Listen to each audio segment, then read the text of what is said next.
الذي تساءلون به والأرحام إن الله كان عليكم رقيبا وآتوا اليتامى أموالهم ولا تتبدلوا الخبيث بالطيب ولا تأكلوا أموالهم إلى أموالكم إنه كان حوبا كبيرا وإن خفتم ألا تقسطوا في اليتامى فانكحوا ما طاب لكم من النساء مثنى وثلاث ورباع فإن خفتم ألا تعدلوا فواحدة أو ما ملكت أيمانكم ذلك أدنى ألا تعولوا وآتوا النساء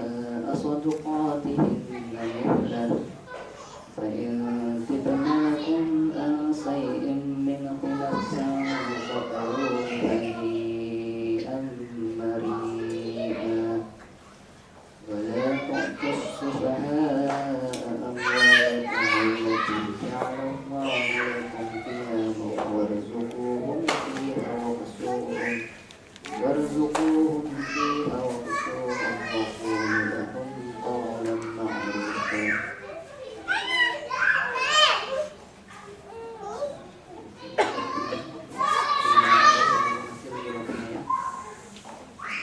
Wahai manusia, bertakwalah kepada Tuhanmu yang menciptakan kamu dari diri yang satu, yaitu Adam, dan Allah menciptakan pasangannya, yaitu Hawa, dari dirinya. Dan dari keduanya Allah memperkembangbiakan laki-laki dan perempuan yang banyak. Bertakwalah kepada Allah yang dengan namanya kamu saling meminta, dan peliharalah hubungan kekeluargaan. Sesungguhnya Allah selalu menjaga dari hal tersebut. Dan berikanlah kepada anak-anak yatim yang sudah dewasa harta mereka. Janganlah kamu menukar yang baik dengan yang buruk, dan janganlah kamu makan harta mereka bersama hartamu. Sungguh tidak kamu menukar dan memakan itu adalah dosa yang besar.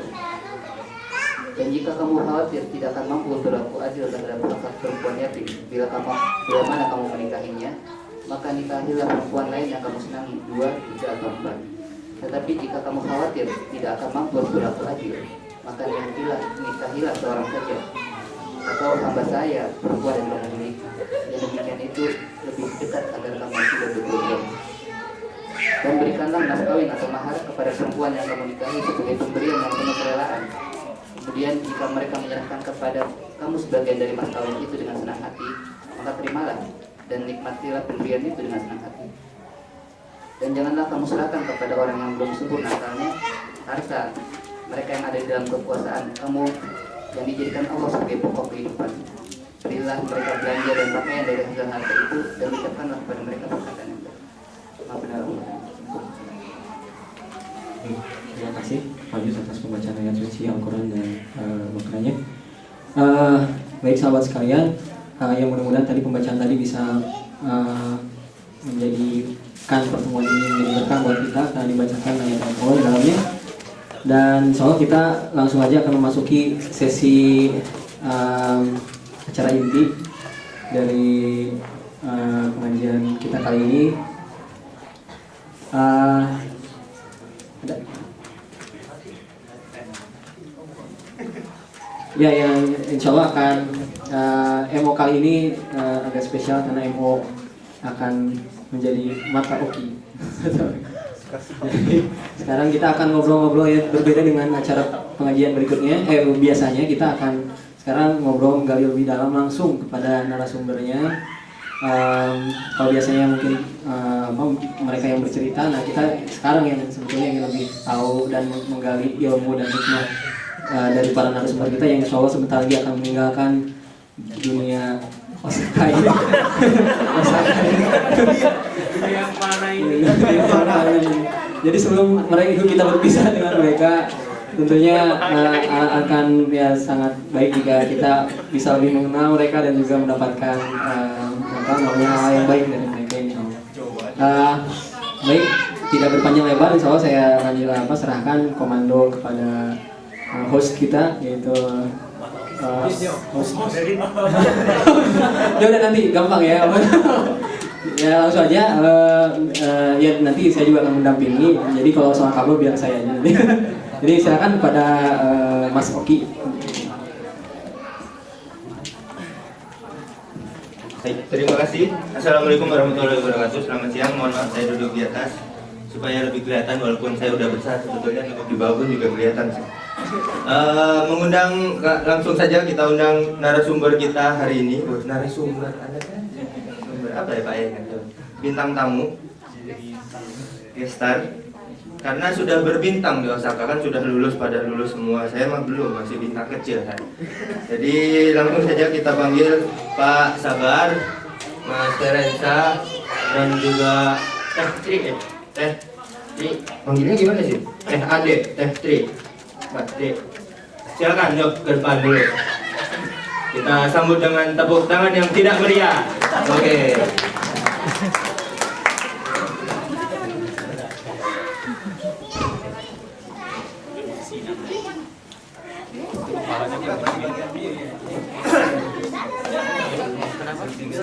Kepalanya mirip-mirip juga.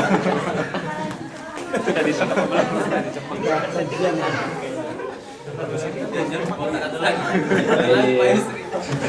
Lagi tuh. Mas Agung tuh, Mas Agung. Apaan? Lagi anggota. Oke, assalamualaikum teman-teman sekalian, rekan-rekan senior-senior saya yang sudah alhamdulillah sudah lulus doktor.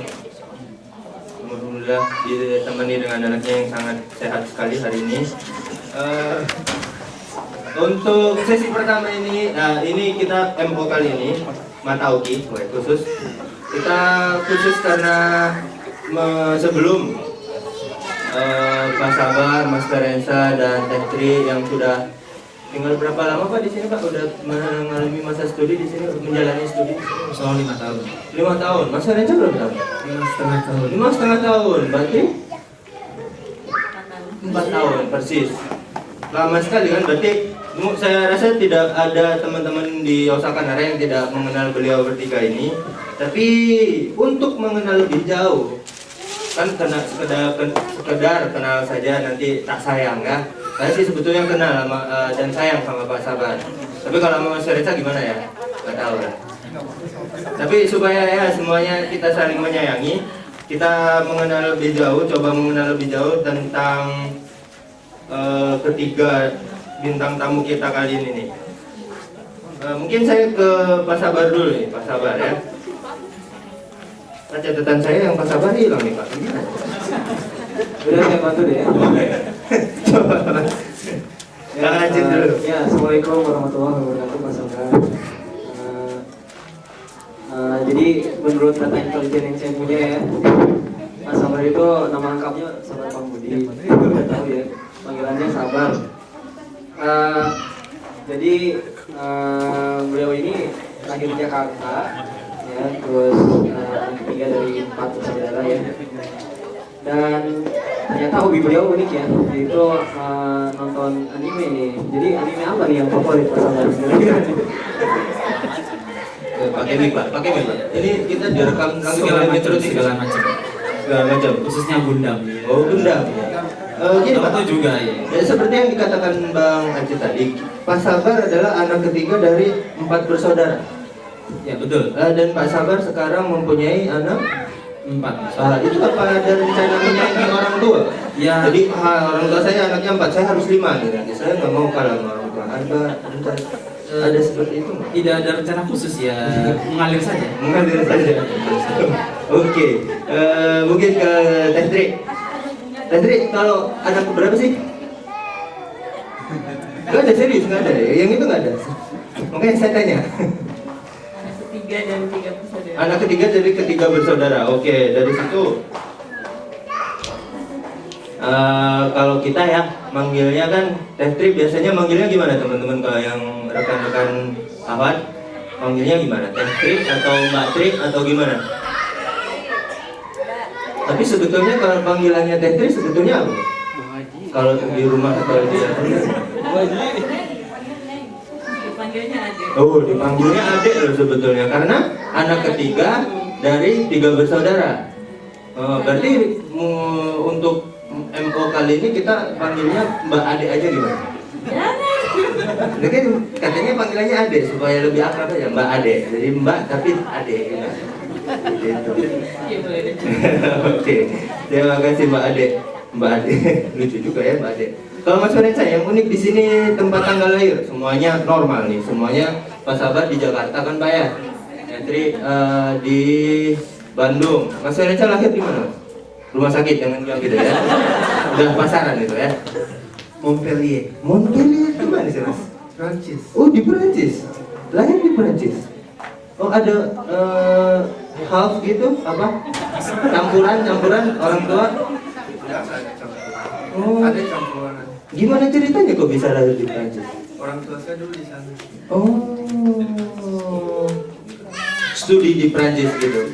Berarti seperti anaknya Pak Sabar ini ya. Yang lainnya nanti teman-temannya lahirnya di Surabaya, Jakarta gitu. Anaknya Pak Sabar lahir di TWKL.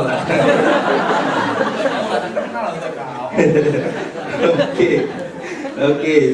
Kalau tadi kita sudah ke hobinya Pak Sabar, ini ada hobi yang Kang Aceh, ada teman-teman yang kita di depan sini ada yang punya hobi lain nggak yang menarik? Apa ya, ini Ferenca nih ya, menarik nih hobinya. Mengunjungi apa, saya pengen tahu ini, mengunjungi tempat-tempat remang dan empuk ini apa? Saya juga ini bocorannya nggak tahu ini. Mengunjungi tempat-tempat yang remang dan empuk. Enggak, maksudnya itu suasananya gitu. Suasananya Misalnya kayak di pinggir jalan, Ah. nasi goreng sate kan remang-remang. iya. Udah rumah. Oh, jadi yang apa ya, yang di jalan aja yang murah meriah gitu Murah maksudnya. meriah.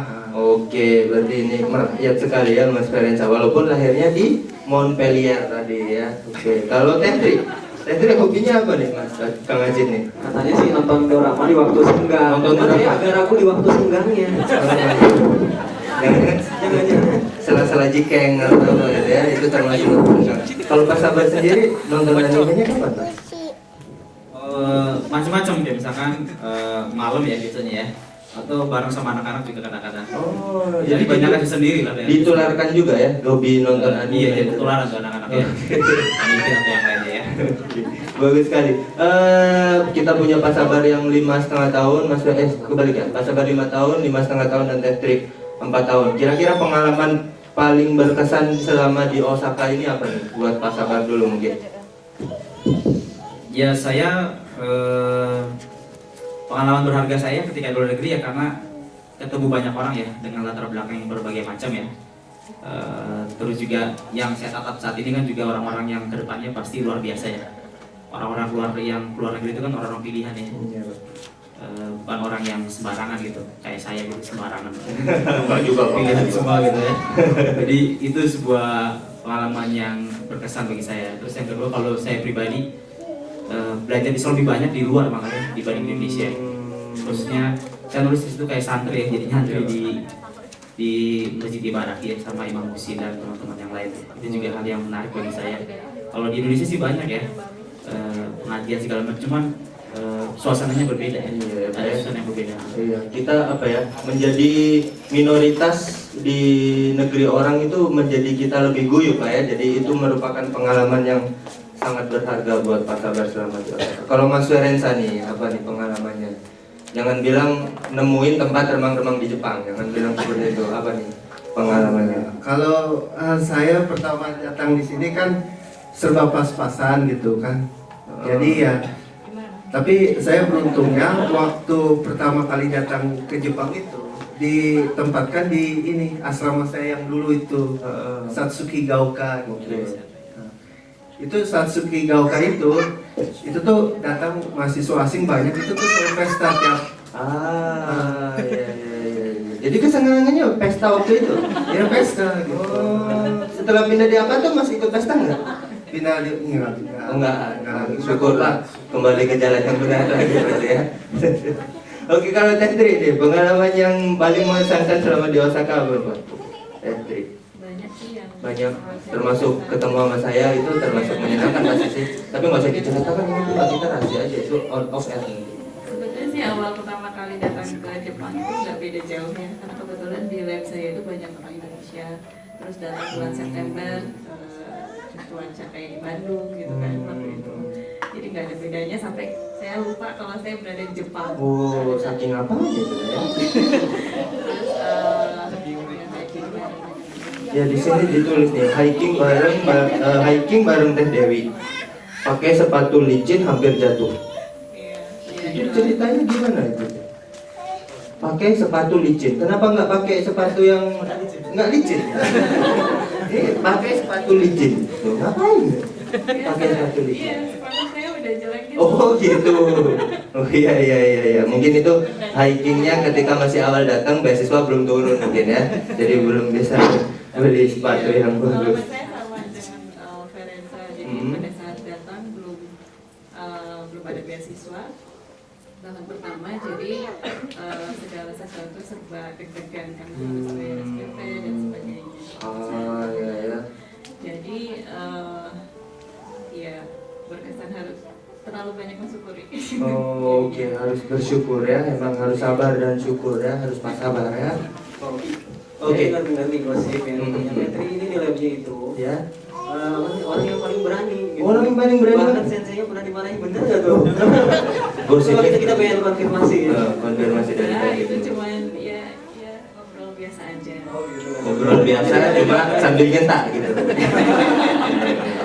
Enggak, karena kalau misalnya beliau memarahi kan kita harus tahu ya alasannya seperti apa. Terus kalau memang tidak logis ya kita bantah. Oh, Tapi iya. ya pada akhirnya ya ujung-ujungnya ya saya pribadi ya nurut aja gitu. Ujung-ujungnya nurut ya. Mau gimana lagi? Gimana lagi gitu ya. Tapi paling tidak kita sudah berargumen ya, mempertahankan kenapa sih kok kita dimarahin gitu Pak. Iya. Oke. Biasanya sih dimarahin, itu yang paling berkesan gak usah. Oke, lalu selain ini ada pertanyaan apa lagi nih dari Kang Ajit nih? Selain pengalaman lalu tentang yang lain-lain supaya kita mengenal lebih dalam. Oh, mungkin rencana habis pulang mungkin ya? Ya, sebelum kesana ini ada moto-moto masing-masing. Oh, moto. Oke, kita ke moto dulu. Kalau Pak Teh sendiri motonya apa nih? Moto hidup. Oh lupa ya. Ya, catat saya motonya Petri. Oh, yang penting bahagia. Yang penting bahagia. Jadi walaupun dimarahin sensei, yang penting bahagia. Sensei nggak mau ngomong apa, yang penting bahagia. Mas Ferenza, yang penting remang-remang. Ya.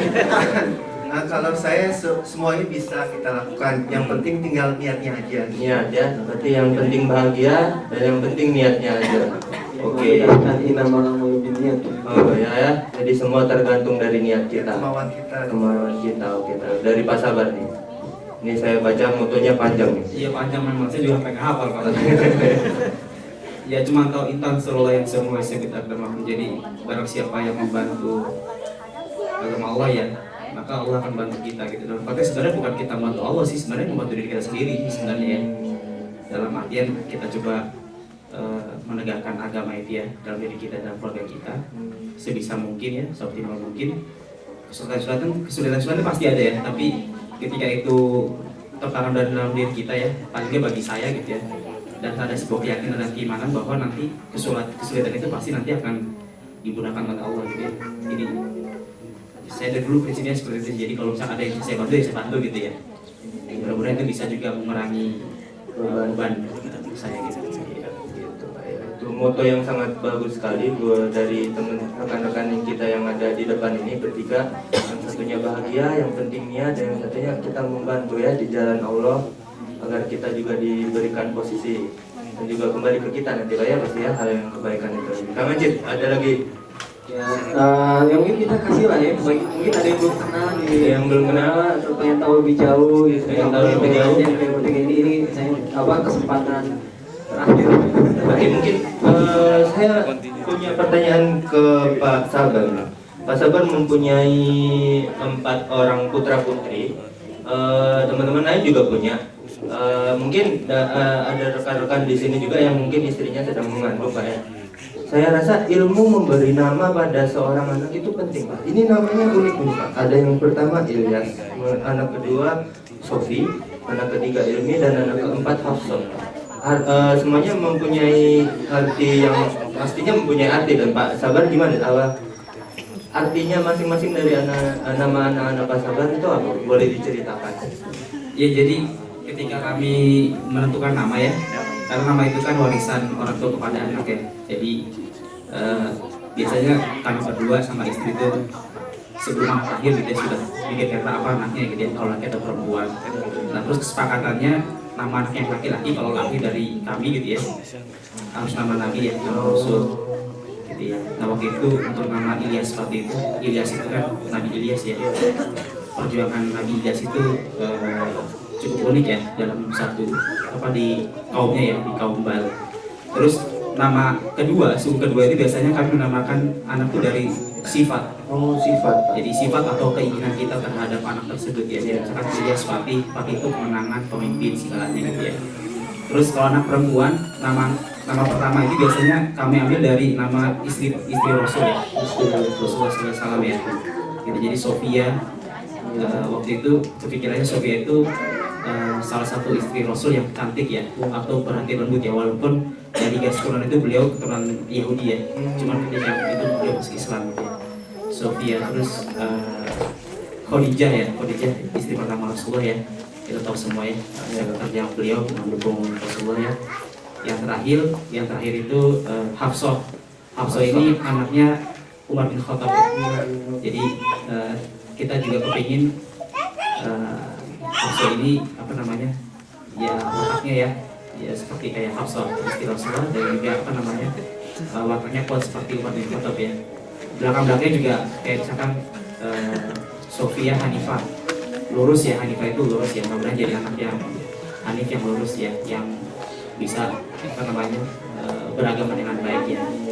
Kalau kerja ilmiah itu karena sebenarnya karena saya sekolah waktu itu. Ilmiah tapi nggak pakai hal ilmiah kayak pertemuan ilmiah kalau gitu. Ilmiah gitu, ilmiah. Ini jadi sertifikat gitu ya. Terus kalau yang terakhir Hafsah Siddiqiyah itu, jadi kita mau menggabungkan dua karakter sebenarnya waktu itu ya. Jadi ada karakter dari Hafsah itu sendiri, dan Siddiqiyah itu dari Abu Bakar As-Siddiq ya. Cuman Siddiqiyah itu untuk perempuan. Siddiqiyah kita coba cari padanan angkatannya apa sih sebenarnya. Jadi ya kalau dari kami seperti ya berarti punya peranan masing-masing. Cuman kalau kami ya, nama pertama itu biasanya nama mengerucut pada satu tokoh, nama keduanya itu biasanya mengerucut pada sebuah karakter untuk doa supaya anak tersebut mempunyai karakter yang berbeda. Ya terus ya kita nggak ngambil 3 kata kan kepanjangan kalau SPMB. Oh iya Pak ya, kepanjangan kelamaan ngisinya nanti. Temannya udah menjadi 50 soal, baru 1 soal gitu ya. Oke, kira-kira Pak Sabar pulang ke Indonesia buka itu nggak Pak? Buka jasa pemberian nama. Mungkin setelah ini kan Mas Surya, bahkan mungkin saya nanti, tapi saya cari istri dulu Pak sebelum mikir nama nanti Pak ya. Ada nggak Pak? Kalau usahanya sama Ferensa katanya mau buka takoyaki gitu kan? Atau jual pisang atau jual apa gitu. Nggak ada jual apa ya. Singko katanya harus kita. Oke, kita unik sekali pembicaraan kali ini. Mungkin Bang Acik kita bisa masuk ke tema pembicaraan hari ini ya. Oke. Ya saya akan sebutkan satu kata yang memang jadi tema ya. Jadi nanti silakan ditanggapi langsung. Syukur yang terlintas di benak Henry apa? Kalau saya bilang syukur. Kira apa sih? Ya apa aja. Alhamdulillah. Syukur alhamdulillah. Kalau Mas Ferensa, udah itu aja. Oh itu aja. Kalau saya sih bersyukur dapat pengalaman lebih banyak gitu, yang mungkin tidak saya dapatkan di Indonesia gitu. Sejak ke Jepang saya baru menyadari kalau ternyata uang itu bukan segala-galanya. Jadi syukur karena pengalaman yang didapat berbeda dari pengalaman teman-teman lain yang hanya ada di Indonesia mungkin gitu ya. Bapak Sabar sendiri gimana? Syukur itu banyak banget ya kalau bagi saya. Saya dulu waktu aplikasi Mambuso ya. Mambuso. Udah 5 tahun jangan salah Pak. Itu yang ngasih beasiswa. Yang Mambuso itu ya. Nah itu saya tuh waktu wawancara itu cuma pakai sendal. Pakai sendal. Kok bisa lulus Pak? Ya itu dia, makanya kita harus bersyukur. Jadi saya cuma pakai sendal biasa, celana biasa gitu ya. Terus pakai sendal jepit, pakai tas gembrong gitu. Terus pas wawancara tuh saya sama Mbak Vivi dari belakang. Beliau wawancara pertama, saya kan ada 5 orang. Beliau pertama pada rapi gitu kan. Saya pakai sandal jepit, pakai sandal jepit sandal gunung terus ya rapi banget pada pakai sepatu. Terus yang saya lakukan adalah, jadi ada orang di belakang saya, orang LIPI, orang oceanologi ya, orang Ancol situ. Setelah dia itu saya pinjam, boleh pinjam sepatunya nggak? Saya nggak kenal gitu. Saya sepatunya boleh nggak? Baru ketemu hari itu. Baru ketemu hari itu gitu. Sekarang saya pakai sendal nih. Hujan kan orang pada pakai sepatu rapi semua, pakai jas, saya pakai kemeja padanya gitu kan, pakai jaket biasa. Terus masuk gitu ya Bismillah aja lah. Terus akhirnya pas pengumuman saya diterima, teman saya itu yang saya pinjam itu ternyata dia nggak lulus ya. Artinya sebenarnya bukan masalah syukurin gitu enggak, Ya, syukur lu. Ngapain minjemin saya? syukur itu kan sebenarnya saya bukan pernah gitu diskusi ya. panjang lebar sama Mas Bro waktu itu. Jadi syukur itu nggak pernah lepas dari kata sabar ya. Kalau hasil diskusi kami berdua ya. Jadi kalau kita mendapatkan sebuah kondisi ya, itu ada rasa sabar dan syukur yang harus satu komponen yang nggak bisa lepas gitu. Kalau saya stres duluan, mungkin kemarin saya kan nggak ikut ujian mungkin ya. Di Mambu Sopri saya dapatnya di AKD atau mungkin di Inggris atau di mana gitu ya. Tapi saya dapatnya di Jepang gitu. Jadi, ya anyway, makna syukur itu banyak ya, nggak hanya bisa diucapkan dengan lisan kita ya, tapi harus diaktualisasikan dengan juga pengorbanan perjuangan ya. Jadi maknanya sangat dalam sekali sebenarnya syukur itu. Sangat setuju sekali ini kalau saya. Nah, Ajit, ada yang kedua untuk teman-teman yang lain. Ya, anyway, tadi gimana ceritanya ikut Tetri ya? Bisa sampai ke Jepang. Ya, ini Sabar udah cerita ya. Tadi Mas Sabar udah cerita nih, dengan sandal jepit bisa ke Jepang. Kalau Tetri pakai apa? Kalau saya segala sesuatu kebetulan. Jadi pada saat saya lulus S1, kemudian cita-cita saya ingin kerja di bank sebetulnya, tapi ternyata selalu gagal tes kerja, dan ibu saya selalu menginginkan saya kerja di Bandung, apapun itu, kalau bisa jadi guru saja. Cuman sama sekali tidak terlintas dalam pikiran saya untuk menjadi seorang guru. Pasti guru gitu ya. Karena saya senang menghitung uang dan selalu dari bendahara himpunan, bendahara lem. Jadi saya sangat senang dengan kegiatan akuntansi. Kemudian ikut tes bank selalu gagal, lalu ngobrol dengan dosen. Ya udah kamu masuk ke PAU, jadi ada di ITB itu ada pusat otor universitas. Di situ saya kerja di bawah naungan jurusan teknik fisika. Jadi itu kolaborasi antara dosen-dosen teknik fisika dan elektro. Dan karena memang sudah takdirnya harus di dunia pendidikan, jadi secara tidak langsung mereka membiayai saya sekolah S2. Dan pada saat itu karena yang membiayai saya adalah dosen teknik fisika, sedangkan saya tidak ada background instrumentasi. Akhirnya ya sudah, kamu masuk labnya Pak Hermawan saja, karena beliau labnya tentang komputasi. Ya sudah, saya nurut, ya ambil S2 di labnya beliau. Kemudian saya bukan mahasiswa S2 yang baik pada saat itu. Ketahuan bukan? Kelihatan. Jadi saya sibuk kerja. Lalu tiba-tiba sudah satu semester sudah berlanjut, lalu ditawari gimana tugas akhirnya. Kepikiran kan ada topik terus akhirnya tahun pertama semester 2 ditawari begini, kamu mau jalan-jalan sambil ngeriset di Jepang gak gitu. Ya mau aja. Terus akhirnya itu deadline, ngumpulin semua dokumen gitu ya, ikutan Frontier Lab Program, pertukaran pelajar. Tadinya saya hanya 6 bulan saja, tapi ternyata saya ada masalah. Ya udah, saya ganti aja jadi setahun. Sedangkan teman-teman yang lain seperti Ganda, Haris, Taufik, mereka karena S1 jadi pilihnya 6 bulan. Nah di situ ketika saya berangkat ke Jepang 1 tahun, dan di situ juga saya tidak ada keinginan untuk S3. apa sih S3 gitu ya. Saya kan Niatnya pertama cuma research doang. niatnya hanya menyelesaikan tesis. Nah tapi ternyata profesor saya langsung berkomunikasi dengan supervisor saya di Indonesia, Pak Hermawan, untuk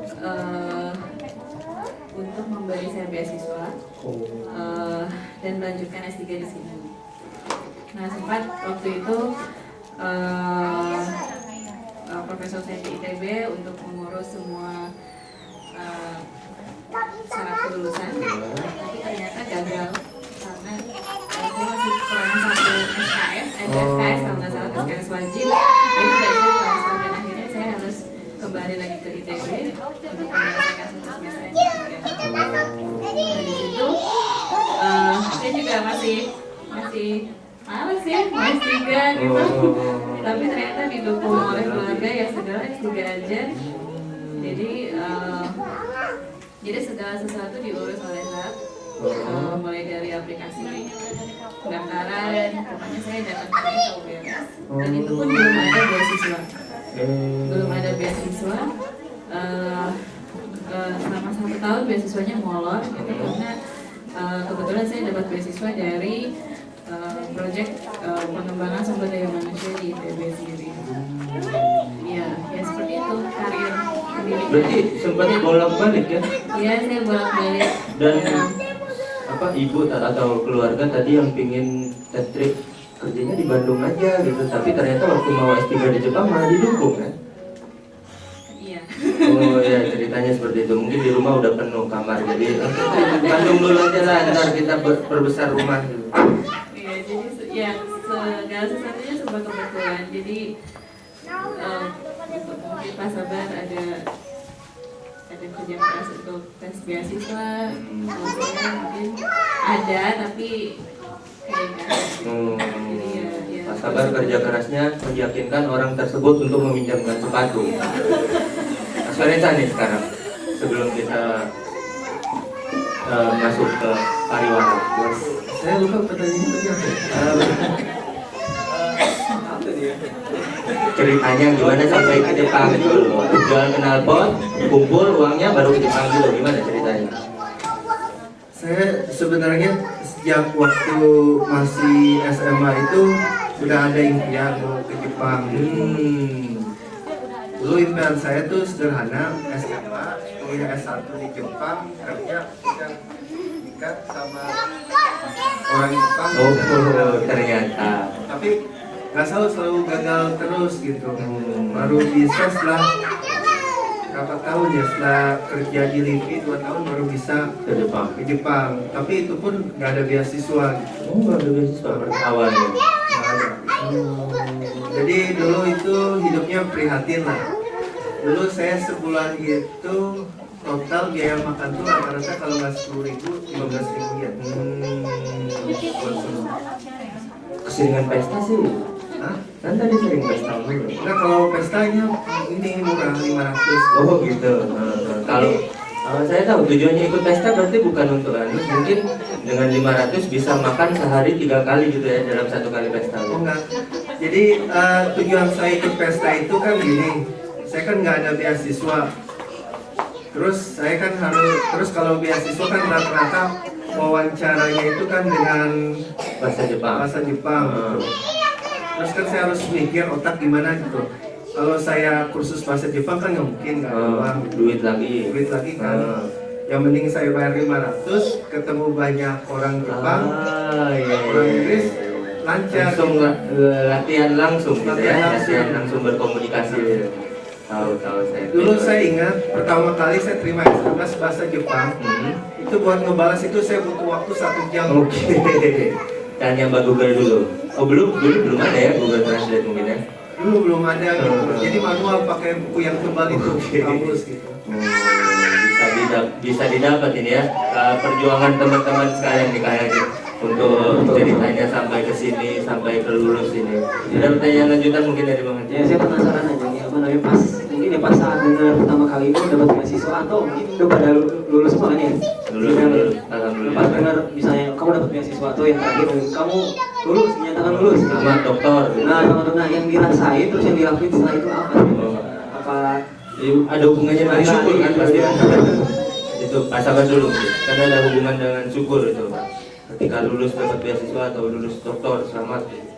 Ya, untuk beasiswa ya waktu itu ya memang itu bukan percobaan pertama, jadi saya nyoba mungkin sekitar 5 kali atau 6 kali ya ke beberapa negara atau beberapa beasiswa ya. Jadi ketika akhirnya diterima di Mamusa ya alhamdulillah ya, syukur waktu itu ya. Waktu itu saya juga lagi kerja di BPBD waktu itu, di langsung syukur ya alhamdulillah ya, walaupun akhirnya dirujuk wah ini mau keluar lagi baru pertama kali kan keluar negeri, belum pernah keluar negeri ya. Jadi sebuah kesyukuran yang besar ya. Lalu juga ketika program doktoral selesai ya, juga alhamdulillah juga ya, ya dengan kondisi yang keluarga ya banyak gitu ya, terus kerjaan Jikeng juga cukup banyak ya, tapi alhamdulillah diberi kemudahan oleh Allah ya untuk bisa meluluskan program doktoral ini ya. Dan juga ini sebuah nggak semata-mata dari saya sendiri ya, karena dukungan dari keluarga saya di sini maupun yang dari Indonesia ya itu luar biasa ya, dari ibu bapak, terus ibu sama bapak mertua juga ya, dan adik-adik juga kakak ya. Jadi memang keberhasilan itu bukan milik saya sendiri ya, jadi milik bersama ya, yang tentunya juga Allah memberikan kemudahan gitu ya.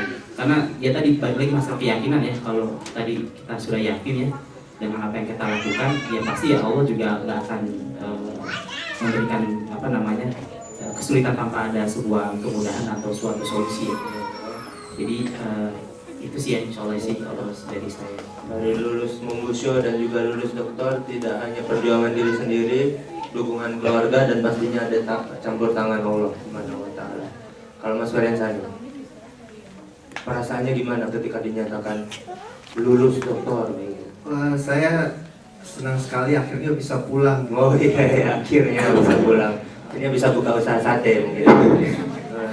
Ya karena saya udah mikir, udah nggak setelah di sini udah nggak betah. Karena hidupnya dari Senin sampai Minggu di lab terus gitu. Sama gitu. Iya sama terus. Nggak ada temen sih kalau bahas sabar kan banyak. Nggak, dulu saya itu sebenarnya dulu saya senang gitu, cuman saya pas tingkat dokter yang ke-1, ke-2 ini saya harus mulai ini serius gitu. Ya, tingkat keseriusannya berbeda ketika masih master. Kalau pas masih master saya tuh kemana-mana tuh jalan gitu. Oke, masih jalan. Jadi hampir tiap minggu tuh selalu ada undangan pesta gitu. Oke, pesta lagi. Oke. Tapi pas tahun pertama itu saya harus mutusin saya tuh mau serius tetap tinggal di Jepang atau balik ke Indonesia gitu. Tahun pertama ya. Nah sejak itu saya memutuskan untuk balik. Udah akhirnya saya nggak pernah ikut pesta lagi gitu. Dan fokus. Dan akhirnya setelah dinyatakan lulus, senang sekali. Iya, pulang akhirnya. Garuda Indonesia. Berarti dulu ketika pertama kali dapat beasiswa, kan awalnya belum ada beasiswa atau gimana perasaannya, Mbak? Perasaannya lega. Alhamdulillah akhirnya saya bisa hidup. Apa itu apa ya? Maksudnya karena kalau tidak punya uang tuh perasaan cemas. Kalau ada apa-apa gimana gitu mungkin ya? Ya kan tagihan. Oh iya. Tidak punya uang, bisa settle kan akhirnya. Tapi dibandingkan dengan saya mendapatkan beasiswa dengan saya lulus dokter, saya lebih wahnya ketika saya dapat beasiswa. Gitu ya. Mungkin karena status saya pada saat itu belum punya pekerjaan di Indonesia, jadi ditambahkan saya dan Pak Sabar yang mereka sudah punya pekerjaan tetap di Indonesia. Ketika saya lulus dokter, saya bingung. Nanti saya pulang, saya mau ngapain? Jadi saya belum punya karir. Ya ketika lulus dokter ya senang, tapi saat itu yang bikin sejenak Lebih suka ketika jadi dapat kepastian dapat beasiswa, karena emang basically tadi suka hitung-hitung uang gitu kan ya. Oke. Oh gini, Bang Haji kita kemana nih? Udah Nah, masuk jam biasanya pariwara ya. mungkin sedikit pariwara, kita punya tim lain yang akan menghibur kita. Jadi mungkin Pak Sabar, Mas Ferensa dan Mbak Tri, kita akan kembali ke sesi berikutnya nanti setelah pesan-pesan berikut ini.